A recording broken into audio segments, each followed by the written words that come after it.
Et salut à tous, bienvenue sur Vince Moped. Alors aujourd'hui, on se retrouve une nouvelle fois pour parler de ce moteur. Voilà, vous commencez maintenant à bien le connaître. Vous avez suivi toutes les étapes de son montage, à partir des bas moteurs jusqu'au haut moteur. La dernière vidéo traitait des relevés de paramètres du haut moteur.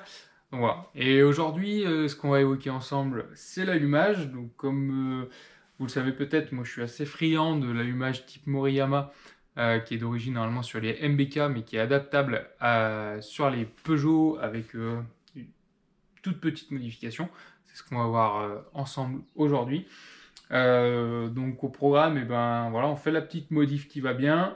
Je vous montre aussi comment le monter sans la platine. Voilà, il y a plusieurs sites internet qui vendent une platine exprès pour que ça s'adapte entre guillemets plug and play. Voilà, ça peut être fait aussi avec des rondelles. Je vais vous montrer, moi je le fais souvent avec des rondelles. Pas besoin forcément d'acheter la platine qui est vendue sur ces sites. Et voilà, et après, une fois que l'allumage sera monté, on passera à son calage, voilà, calage de l'avance à l'allumage. Vous verrez, c'est aussi facile à faire. Et puis voilà, ce moteur avance petit à petit et il va bientôt pouvoir faire son premier démarrage. Et je vous avouerai pardon, que j'ai assez hâte quand même. Ça fait un moment que je gratte dessus et voilà, j'ai hâte que ça se termine et enfin de l'entendre chanter. Allez, bah, trêve de blabla, je vais vous montrer tout de suite ce qu'on va faire aujourd'hui. Alors, quand vous allez recevoir cet allumage, je le précise que moi j'aime bien les prendre sur VSX. Ils sont vendus 39,90 de mémoire et ils sont de très bonne facture. Un rapport qualité-prix vraiment excellent. Voilà, c'est pas du tout sponsorisé, mais je sais que en les prenant sur VSX, j'aurai pas de problème.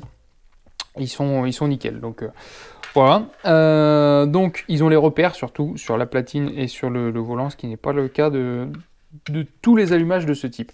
Bref, la première chose à faire quand vous allez recevoir, c'est déjà sécuriser la fixation des bobines avec les vis, les 5 vis là. Moi, ce que je fais, donc moi je l'ai déjà fait hors caméra, hein. Je les enlève et je les remonte avec du frein filet moyen, le frein filet bleu. Donc voilà, pour être sûr qu'avec les vibrations, rien ne se dessert. Voilà. Et puis aussi, ça vous permet de checker un petit peu le serrage qui a pu être fait à l'usine de montage, qui n'est pas forcément toujours nickel. Donc là, voilà, au moins vous êtes sûr de repartir sur quelque chose de bien. Ensuite, eh ben, ce qui va nous embêter un petit peu sur ce montage, la platine, en fait, quand vous allez la présenter comme ça, plug and play, hop, vous allez voir qu'il y a quelques difficultés, notamment à ce niveau-là. Voilà. Vous voyez que si là, je la mets en face des trous, hop, trou de fixation, comme ça, vous voyez qu'ici, cette petite patte va venir toucher le cylindre. Donc, en fait, la première chose à faire, c'est de supprimer cette patte. Alors, malheureusement, vous ne pourrez plus fixer de cache sur cet allumage. Moi, pour que ce soit assez équilibré et esthétiquement plus joli, je la vire des deux côtés. Donc voilà, un petit coup de Dremel de chaque côté pour virer ça. Et normalement après, on n'est plus embêté. Il peut arriver que vous ayez les vis, comme moi je pense que c'est le cas aussi. Ouais, je ne sais pas si vous verrez très bien. Voilà, les vis qui touchent, voilà, moi celle-là je pense qu'elle est un petit peu longue, donc voilà, je vais peut-être lui faire un petit raccourcissement. Voilà, je vais en profiter aussi une fois que j'aurai le Dremel. Pour être sûr que rien n'obstrue, enfin rien ne bloque le passage de la platine. Et puis après on verra, pour pouvoir la monter correctement, il faut la caler un petit peu ici à la place de la fameuse platine qui est vendue sur différents sites. Voilà, je vous montrerai comment moi je procède. Allez, donc ici on se retrouve avec la platine, le Dremel, donc voilà. Le petit Dremel qui va bien avec le petit disque, et le but du jeu ça va être de faire sauter les deux petites oreilles là afin de monter ça tranquillement. Hop, allez, bah c'est parti. J'ai bien sûr mis mes EPI, j'ai les lunettes, j'ai les protections auditives. Hop.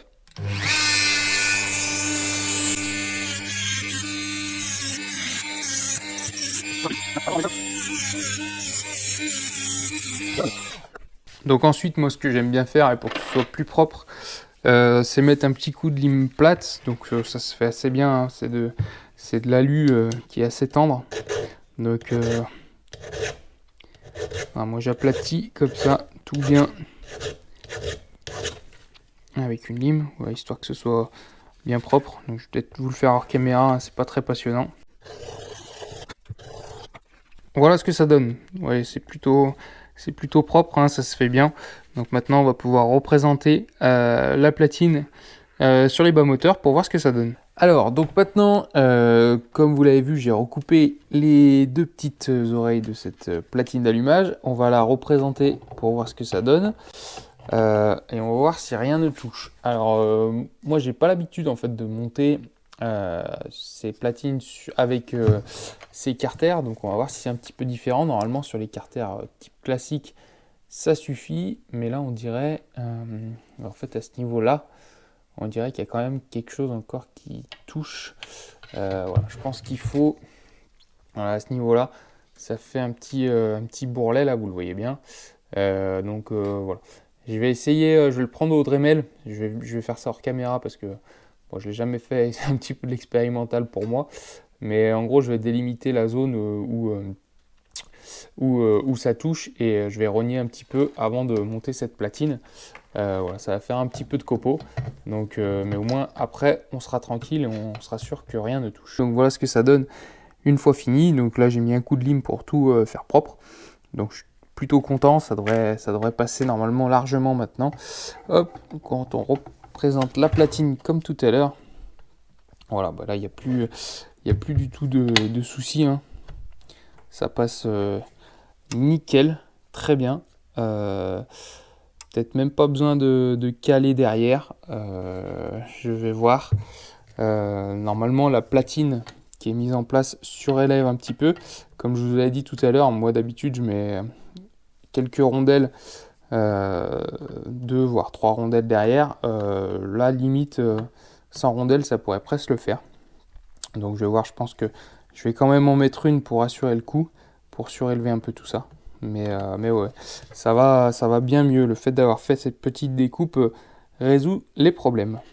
Allez, du coup on va pouvoir passer au montage de la platine d'allumage à proprement parler, maintenant qu'on a vu que tout passait conformément. Donc moi ce que je conseille toujours sur les vis de cette platine, c'est de mettre un petit peu de frein filet moyen, voilà, pour être sûr qu'avec les vibrations, la platine ne se dévisse pas. Ça me fait penser, si vous avez vu la vidéo d'Alex Moped sur le rassemblement qu'il a fait, la fête de fou, il a eu le souci où sa platine d'allumage s'est desserrée, bah forcément, c'est une panne et voilà, c'est pas toujours très simple de réparer, surtout quand on est sur un rassemblement. Bon, lui, il s'en est sorti, mais voilà, ça m'a fait penser à ça. Donc ensuite, vis BTR de 5 mm, ça c'est du 5x16, voilà, ça devrait faire. C'est assez long, faut pas prendre des vis trop longs non plus, sinon ça va venir taper dans le fond, donc c'est pas le but non plus. Hop, donc là, je mets ma vis, hop, une paire de rondelles derrière, du coup j'ai décidé de mettre 2 rondelles, hein. Hop, et puis on va pouvoir présenter ça. Donc je vais approcher la première, voilà,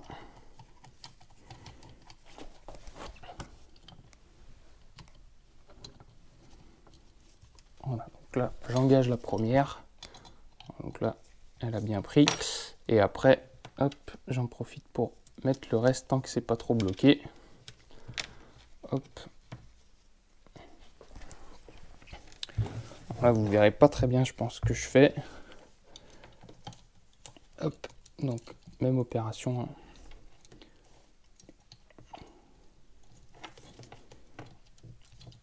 Hop, je glisse ma vis, je mets mes 2 rondelles derrière.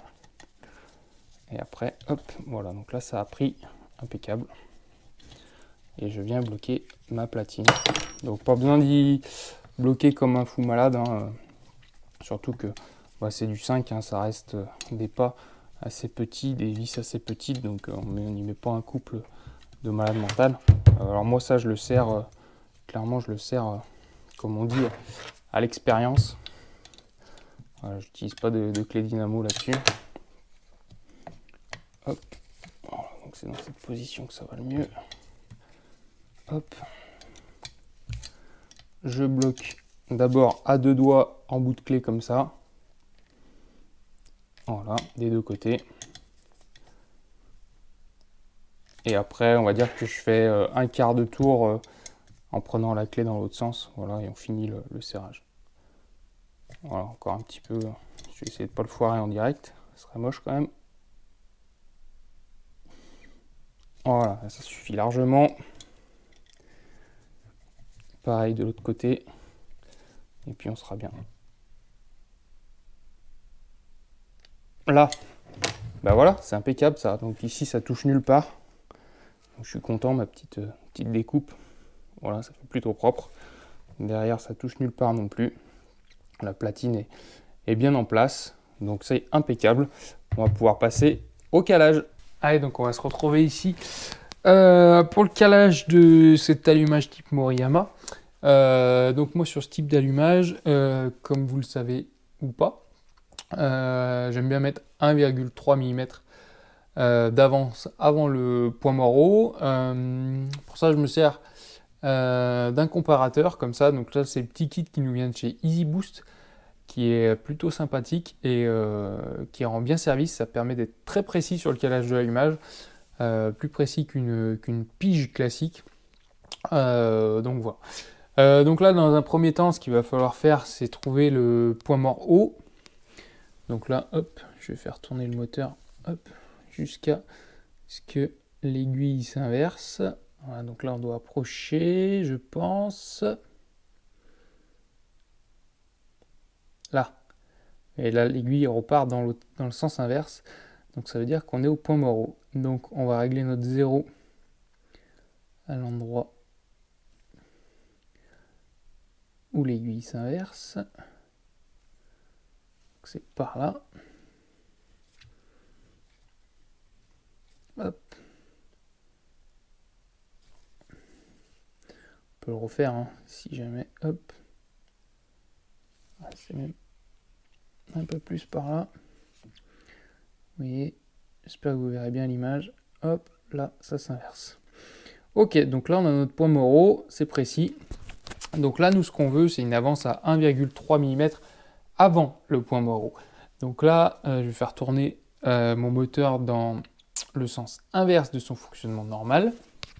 Et ici, un tour de cadran fait 1 mm. Donc, il va falloir faire un tour et 0,3. Donc là, on a 1 mm avant le point mort haut. Hop, 1, 1, 1, 2, 1, 3. Je me mets bien dans l'axe. Voilà.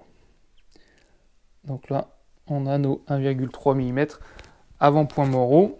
Donc là, je vous disais, quand on est à la valeur qui nous va bien, on aligne les deux repères et on met un coup sec de marteau. Pas non plus comme un dingue, hein. C'est juste pour que les deux cônes prennent bien.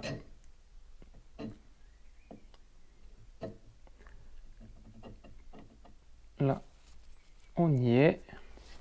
C'est parti. Voilà, pas plus. Ça suffit amplement. Voilà, après moi ce que j'aime bien faire, c'est une fois que j'ai mis ce petit coup de marteau, je vais venir recontrôler mon réglage, c'est-à-dire que je retrouve mon point mort haut. Alors, comment on peut faire? Je vais retrouver mon point mort haut, qui est ici. Voilà. Et ensuite, hop, 1,1, 2, 3. Voilà, je me remets à 1,3 et je regarde. Voilà, donc là, mes deux marques sont bien l'une en face de l'autre. Donc c'est bon, mon calage est bon. Je vais pouvoir enlever mon comparateur et bloquer mon volant magnétique avec mon bloc piston. Donc voilà, mon bloc piston est maintenant en place. Alors les puristes me diront qu'avec un piston on abîme tout. Moi je trouve pas. Tant que le bloc piston a un goût en téflon, je pense qu'on n'abîme pas grand chose. Voilà. Pour les serrages, je pense qu'on a plus de risque d'abîmer avec une péteuse clé à choc plutôt qu'avec un bloc piston, mais bon, ce n'est que mon avis. Là, je mets un écrou, bon, c'est du provisoire parce que je pense qu'il y aura une petite poulie type Xidorf Custom qui va venir se greffer là-dessus pour pouvoir lancer ce moulin. Mais là, je mets juste un écrou d'allumage de 103 que j'ai un petit peu biseauté comme ça pour qu'il puisse passer ici. Voilà, c'est juste pour sécuriser le calage et être sûr que l'allumage ne bouge pas en attendant sa petite poulie. Donc voilà. Là on bloque pareil, pas besoin de bloquer comme un malade. C'est conique, donc normalement ça peut pas s'en aller. Là, on retire le bloc piston et puis voilà, normalement l'opération est terminée. Allez, là j'ai juste mis une petite bougie juste pour checker la compression, mais ouais, clairement je pense que ça va être pas mal ce petit moulin. Ouais, ça comprime fort. Bref, si vous voulez rien rater de la suite des événements avec ce moteur, qui seront sûrement le premier démarrage une fois qu'il sera monté sur le cadre, et ben, je vous invite à vous abonner à la chaîne YouTube, à me suivre également sur les différents réseaux sociaux que sont Instagram et Facebook. J'essaye de poster un petit peu en avant-première ce qui va arriver par la suite sur la chaîne YouTube. Bref, sur ce, je vous laisse. À plus. Ciao.